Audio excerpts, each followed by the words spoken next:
घर वाले कई बार खाना नहीं देते, आज खेत भेजा है कि जा खेत को संभाल लेना सही से। हर समय बैठा ही तो रहता है, काम का ना काज का, 2.5 सेर अनाज का। घर जा और घर जाकर ये काम करना क्या कि यहाँ से पहले घर, वहां से तू जाएगा खेत, और खेत में अगर कोई चिड़ी कोई भी पक्षी आ जाए तो फसल के ऊपर से उसे उड़ा देना, खाने मत देना। ठीक है, भेज दिया। भरत जी अपने गए, जाकर वहां पर एक 4 पाई लगी थी, उस पर सो गए और बुलाने लगे, अरे चिड़िया आओ, अरे चिड़िया आओ, तुम्हारे लिए ही तो लगाया है, तुम्हारा ही तो भोजन है, तुम नहीं करोगी तो कौन करेगा। और वह आकर अपने भोजन करने लगे और उन्होंने भोजन किया। अगले दिन भाई खेत पर गए, देखे कि वहां तो कुछ भी नहीं है, तो फिर डांट पड़ी भरत को। कहा तू सच्ची में अब किसी काम के नहीं रहा, केवल मुफ्त की रोटियां खाता है, निकल जा। निकाल दिया अब तो एकदम ही घर से। रोड पर चले जा रहे थे, डाकुओं ने आकर पकड़ लिया। मां के सामने उनकी बलि देने की चाहिए, पर जिनका रक्षक मेरा कृष्ण, उनका कुछ नहीं हो सकता। यह विचार किया ही था केवल मन में, और साथ में आकर इतने में तो मैया ने, मां काली ने स्वयं उनकी रक्षा की है, उन्हें बचाया है। वहां से निकलकर चले थे कि उधर से ही जा रहा था राजा रहुगण। राजा रहुगण का एक कहार बीमार हो गया, जो पालथी को उठाता है वो एक बीमार हो गया कहार। तो सोचा अब क्या करें, तो राजा ने विचार लगाया, सोचा का हमारा ही राज्य है, इच्छा हो उसे जोत लो इसमें, मतलब उसे कह दो, हमारी आज्ञा थोड़ी टाले। सामने से अब कौन है, भरत, जड़ भरत। जड़ भरत जी ने कहा कि अरे क्या हुआ, तो कहा कुछ नहीं, हमारे राजा का आदेश है, तुम्हें हमारी कहार ढोनी होगी, हमारी कहार तुम्हें ढोनी पड़ेगी। भरत जी बेचारे आगे जुड़ गए। अब भरत जी की आदत थी कि ये 4 कदम आगे देखकर चलते थे। 4 कदम चले कि इतने में ही कोई बड़ा सा गड्ढा आ गया। कैसे गड्ढा पता है कि हम तो गड्ढा आने पर छलांग लगाते हैं, और भरत जी ने छलांग क्यों लगाई कि एक चींटी आ गई, उन्होंने छलांग लगा दी। अब कहार ऐसे चलेगा ऊपर नीचे टेढ़े मेढ़े तो होगा क्या, कहार में पालथी में जो भी बैठा है उसको चोट लगी, रहुगण की चोट लगी।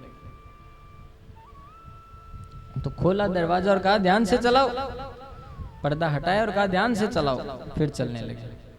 फिर कोई जीव आया, भरत जी फिर कूदे, कहा अरे तुम देख के नहीं चल सकते।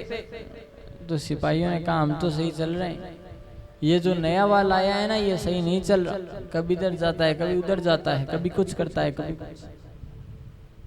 तो कहा क्यों तुम्हें समझ नहीं आता, शर्म आती है या नहीं तुम्हें।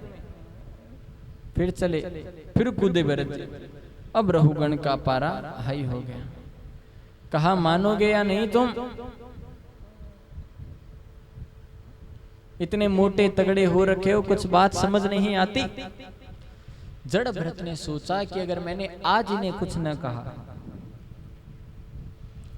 तो सब कहेंगे कि भरत ने जिनकी कहार ढोया या पालथी चलाई वो राजा रहुगण बिना ज्ञान का ही रह गया। वो यह सोचेंगे। तो आज पीछे 40 बसंत पूरे किए हैं बिना बोले। आज जड़ भरत पीछे घूमे हैं और पीछे घूम कर कहने लगे क्या कि हे राजन, तुमने मुझे कहा कि तुमसे पालथी सही से चलाई नहीं जाती, तो पालथी तो सही से वो चलाएगा जिसे इसका अभ्यास होगा। मेरे तो अभ्यास नहीं है भाई। पालथी को अभ्यास तो वही करेगा, रोटी पे कहीं लेकर जाऊंगा तो कोंबा है मेरे एक पड़ा है, तभी आप विचार कर सकते हो। तो जड़ भरत जी राजा रहुगण को बताते हुए कहते हैं, राजा रहुगण ये मेरा कार्य नहीं है रोज का, ये मेरा अभ्यास नहीं है जो मैं सही से चलाऊं। दूसरी बात तुमने कही कि जीते ही तुम मुर्दे के समान हो। तुमने इतना मोटा ताजा शरीर कर रखा है। अरे राजन, लंबा होना, दुबला होना, पतला होना, मोटा होना, ये सब शरीर के लक्षण हैं। निंद्रा, आलस्य, तंद्रा, भूख लगना, प्यास लगना, ये बुद्धि विचार करती है, ये उसके लक्षण है। और तुम मुझे क्या ज्ञान दोगे, तुम मुझे बतलाओगे। इतनी बात सुनकर राजा रहुगण कूद गया अपने पालथी से। कार्य क्षमा कीजिएगा, मैं पहचान नहीं सका आप कौन हो, मैंने कुछ और सोचा था। कौन हो आप? कपिल हो, दत्तात्रेय हो, यज्ञपुरुष, राजा पृथु हो कौन? कहा फिर गलत, जो तुम हो वही मैं हूं, और जो मैं हूं वही तुम हो। इसमें सोचना क्या? जो जीवात्मा तुम्हारे अंदर भगवान ने बनाकर भेजी है, ठीक वैसी की वैसी मेरे अंदर भी तो भेजी है। हम में अंतर नहीं है राजन। तो कहा बतलाइए, शरीर का संबंध किससे है? रहुगण नीचे उतर गया। तो कहा शरीर का संबंध है इंद्रियों से, इंद्रियों का मन से, उसका बुद्धि से। राजन सोचो, अगर मैंने चूल्हा जलाया है, चूल्हे के ऊपर मैंने कोई बड़ा बर्तन रखा है, उसमें जल डाला, उसमें चावल डाले, अब क्या होगा? तो कहा चावल पक जाएंगे। तो कहा राजा रहुगण, अगर मैं उसमें उसकी जगह पत्थर डाल दूं चावल की जगह, तब? तो कहा कुछ नहीं होगा। तो कहा राजा रहुगण ठीक वैसे यह जो तुम विचार कर रहे हो ये बिल्कुल गलत है। तुम पृथ्वी के एक टुकड़े, मैं दूसरा टुकड़ा, ये पालथी तीसरा टुकड़ा। अब एक टुकड़े पर, दूसरे टुकड़े पर तीसरा टुकड़ा बैठा है। तो राजा रहुगण ये बताओ, जोर किसको आएगा और किसका है? यह तुम्हारे एकदम गलत विचार है राजा रहुगण कि तुम उन्हें अभी तक देह अभिमान को जीत ना सके। तुम्हारे अंदर अहम भाव है, देहाभिमान है। जब तक तुम इस पर विजय प्राप्त नहीं कर सकोगे, तुम्हारा कुछ नहीं होगा राजन। राजा रहुगण को उसी समय सारी बात समझ आ गई। उसी समय राजा रहुगण समस्त अपनी राजपाट को छोड़कर भगवान के भजन के लिए उनके साथ निकल पड़ा। इसीलिए आप सभी को कहता हूं कि सुमिरन में, भगवान नाम संकीर्तन में इतनी सामर्थ्यता है कि आप जीवन में जो विचार नहीं कर सकते वह आपको बना सकती है। जो जीवन में आपने कभी सोचा नहीं, यह वह आपको बना देती है। पर जरूरी है आपका भाव होना कीर्तन के प्रति, आपका भाव होना भगवान नाम के प्रति, उनके सत्संग के प्रति। रहुगण उनके साथ हो लिए और भजन में लग गए।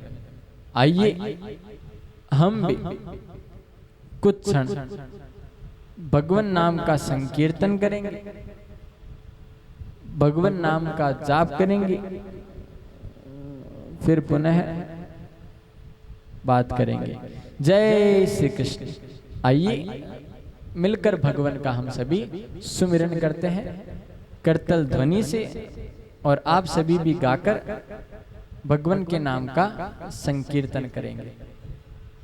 एक बार प्रेम से कहिए ना, क्योंकि भगवान दयालु है और उनकी कृपा बरसेगी, पर आपको लेनी आनी चाहिए। राजा रहुगण को बड़ा ही सुंदर वैराग्य का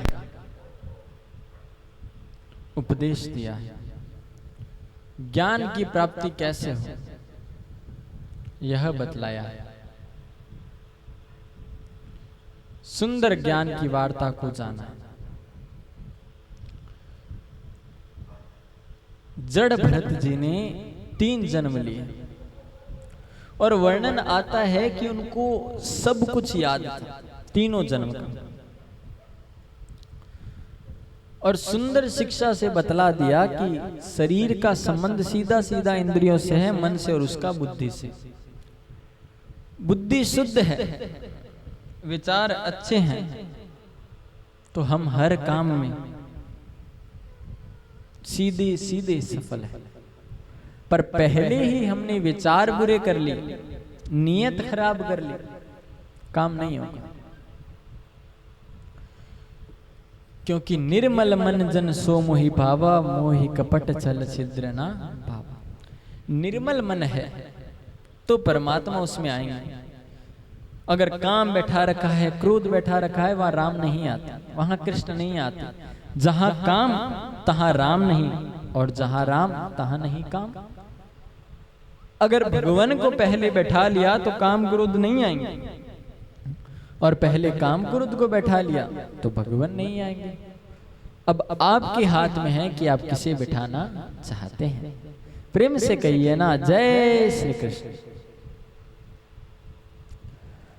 राजा रहुगण को सुंदर संदेश दिया, हम भी इसे अपने जीवन में अपना सकते हैं। कि साधुता, साधुता है क्या? वस्त्रों का नाम साधु नहीं हो सकता कि केवल मैंने कपड़े पहन लिए और मैं साधु बन गया एक रंग के। साधु का अर्थ होता है कि जो मुझे अपने लिए बुरा लगता है, मैं वो दूसरे के लिए ना करूं। मैं किसी की पीड़ा को समझ पाऊं, मैं अपने आप से ज्यादा अन्यों की चिंता करूं, वह साधुता के लक्षण है। स्वयं से अधिक किसी और के लिए परोपकार की भावना रखूं, वो साधुता के लक्षण है। सिर्फ एक में ही विश्वास रखूं, यह साधुता के लक्षण है। वरना वस्त्र होना, पीड़ा न समझ सके कोई दूसरे की, वो साधु कैसे हो सकता है? एक गुरु जी चेले को रात को कहा कि भाई चेला, ऐसे कर हमारे पैर बड़े दर्द कर रहे हैं, दबा दे। और गुरु जी को बड़ा शौक चरण दबवाने का, नींद नहीं आवे जब तक चरण न दबवावे। चेला बेचारा विद्या अध्ययन कर, गुरुकुल के काम सारे पूर्ण कर थका हुआ 10 बजे गुरु जी के चरण दाबने बैठा। चरण दाबने शुरू किए। गुरु जी बेचारे सोते सोते, अच्छा कितने भाई हो तुम? कहा गुरु जी 4 भाई हैं हम। कहा अच्छा, दबाओ दबाओ दबाओ दबाओ, चरण दबाओ। फिर दबाने लगा वो बेचारे चरण गुरु जी के। 11 बजे तो उसने थोड़ा सोचा कि अब सो गए होंगे, छोड़कर उठने लगा तो हाँ, चारों के विवाह हो गए। तो कहा नहीं गुरुजी तो जाग रहे हैं। तो फिर दबाने लगा। कहा नहीं गुरुजी 3 के हुए हैं, मैं बाकी हूं। कहा अच्छा दबाओ। चरण दबाते दबाते रात के 1 बजे तो शिष्य ने सोचा कि भाई अब तो गुरुजी सो गए होंगे, 1 बजे हैं, हम भी सो जाएं क्योंकि 4 बजे तो उठना ही है। तो उठने लगा तो कहा हाँ, तो सबके बाल गोपाल है? कहा नहीं गुरुजी 2 के हैं। कहा गुरुदेव तो अब भी जाग रहे हैं। अच्छा दबाओ दबाओ। फिर दबाने लगा। सुबह के 4 बजे, 10 बजे के चरण दबाने लगा, सुबह 4 बज गए। अब सोचा कि अब तो 4 बज गए, अब सीधे उठ के स्नान ही करता हूं और क्या करूं। उठा तो गुरुजी ने कहा, हाँ भाई तुम्हारे कितने भाई हैं? तो कहा गुरुजी 3 हैं। तो कहा अरे तुम रात को तो बोल रहे थे 4 है, अब 3 कैसे हो गए? कहा गुरुदेव अगर मैं ऐसे ही चरण दबाते रहा तो जल्द ही 3 ही रह जाएंगे। तो गुरु ऐसा भी ना हो जो पीड़ा ही ना समझ सके। गुरु, गु का अर्थ अंधकार, रू का अर्थ प्रकाश। जो अंधकार से प्रकाश की ओर लेकर जाए, जो मनुष्य को अंधकार से प्रकाश का मार्ग प्रशस्त करे, वो गुरु होता है। अगर जीवन एक समुद्र है,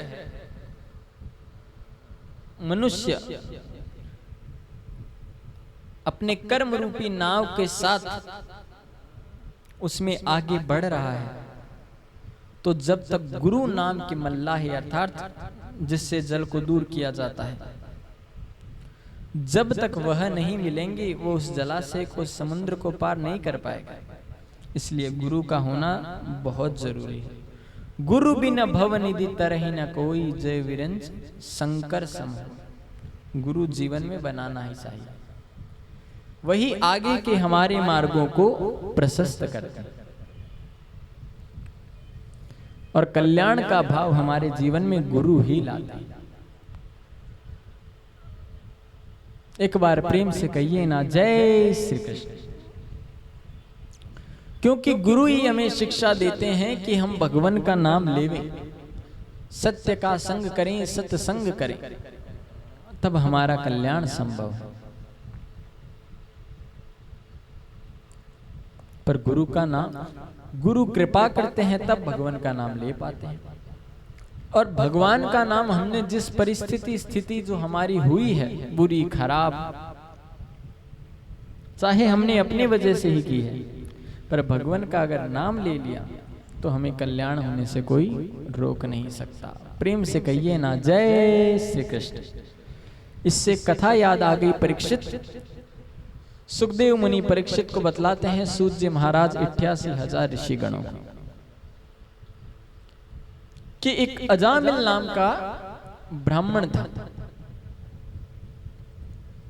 अच्छा अपने पूजा पाठ पंडिताई से मतलब रखता था, भजन करने वाला। पर मनुष्य के मन में विकार 2 रूप में जाते हैं, या तो आंख से कोई बुरा दृश्य देख ले, या कानों से कुछ गलत सुन ले, और वो बातें सीधी दिल में जाती है, हृदय में जाती है, अपना स्थान कर लेती है। ये 2 ही बिगड़ने की, अर्थात मनुष्य के मन में काम क्रोध भाव पैदा इन 2 ही स्थानों से होता है, या कान से या नेत्रों से। तो आज अजामिल जो ब्राह्मण रोज जाया करते थे पूजा पाठ करने, उसी मार्ग से जा रहे थे।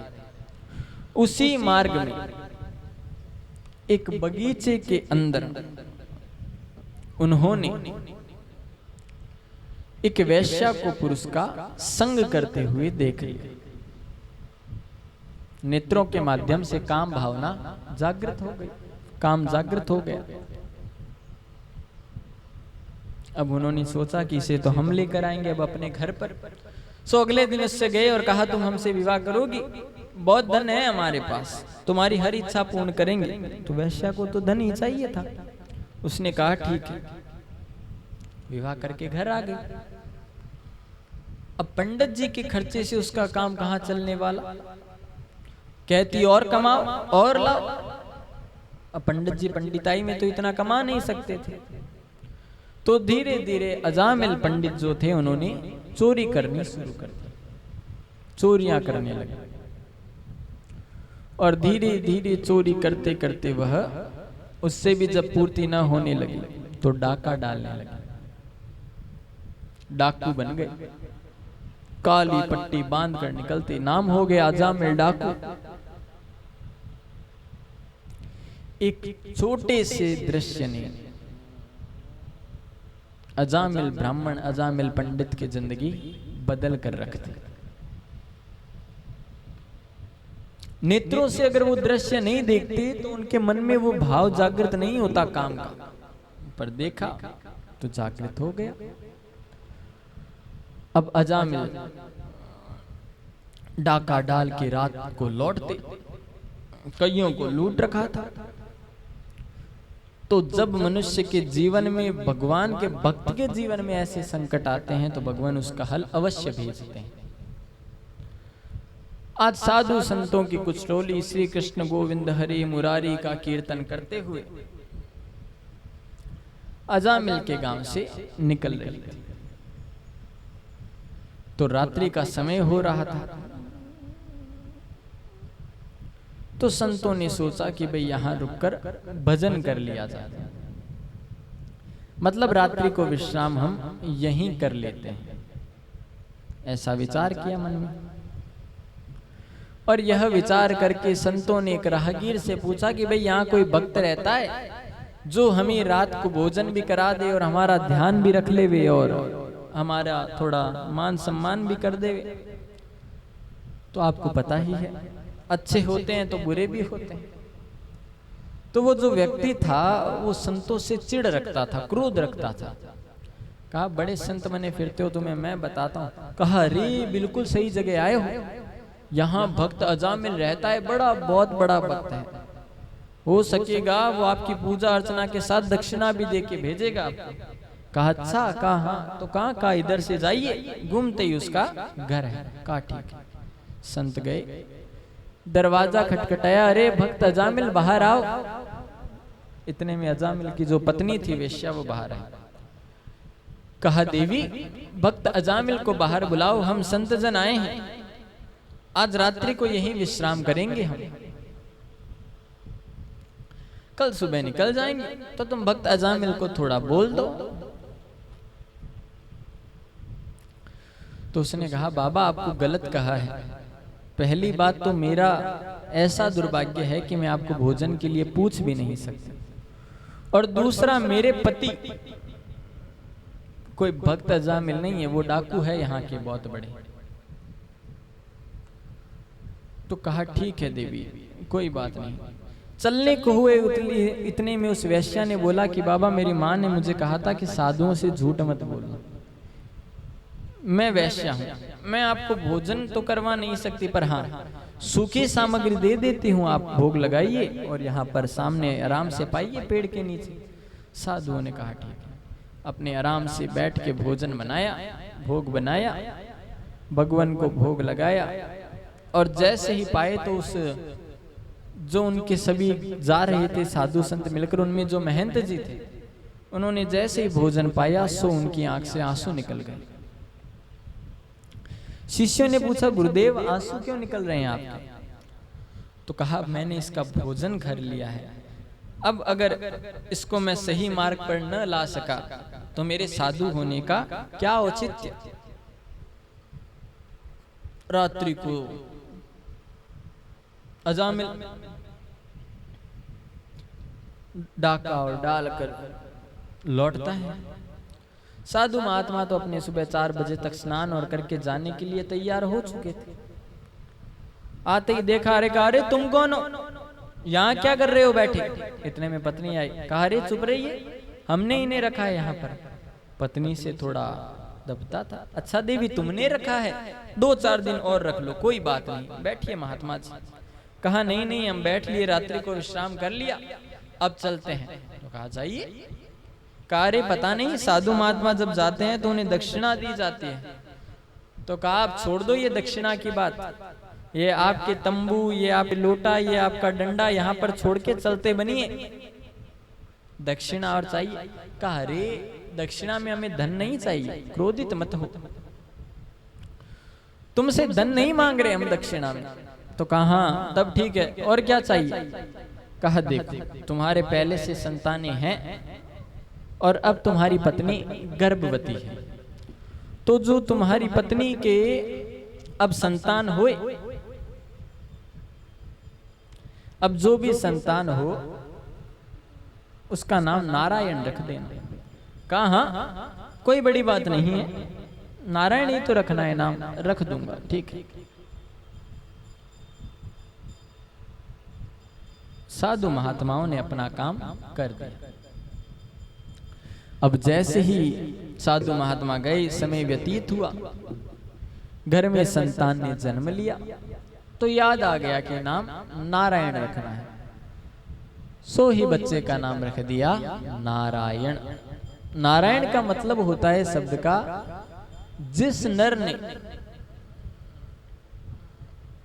या फिर नर का अर्थ, नार का अर्थ जल, जिसने जल में अपना अयन मकान बनाया, वह हो गया नारायण, यानी विष्णु। तो भगवान नारायण, ऋषियों ने अपना काम, मुनियों ने, महात्माओं ने अपना काम कर दिया, नाम रख दिया नारायण। अब वह नारायण अपने बच्चे को जब भी बुलाता तो मुख से बोलता नारायण।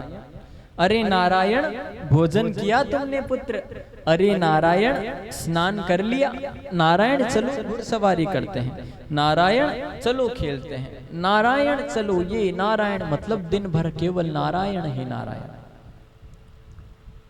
जिह्वा पर अंत समय में उसके नाम बैठ गया नारायण। अब हर समय नारायण नारायण करने लगा। वह तो अपने बच्चे को बुला रहा है, पर नाम तो भगवान का है। हर समय इसी मंत्र का जाप कर, अरे नारायण कहाँ हो? आज अजामिल को लेने के लिए अंत समय में उसके यमदूत आए हैं। यमदूत को जैसे ही उसने अपनी ओर आते हुए देखा, वृद्धावस्था, उठ भी न पाए, इतनी बुरी हालत हुई। यमदूत को आते हुए देखा तो देखते ही चिल्लाने लगे, क्योंकि वो बात कर रहे थे कि इसने इतने पाप किए जीवन में, क्या करें अब इसका, इतने इतने पाप करके रखे इसने, तो कुछ तो करना होगा इसका। इसको तामिस्त्र नहीं, अंध तामिस्त्र, रौरव महारौरव, इसको सारे ही नरक मिलेंगे। वर्णन कर रहे थे ऐसे।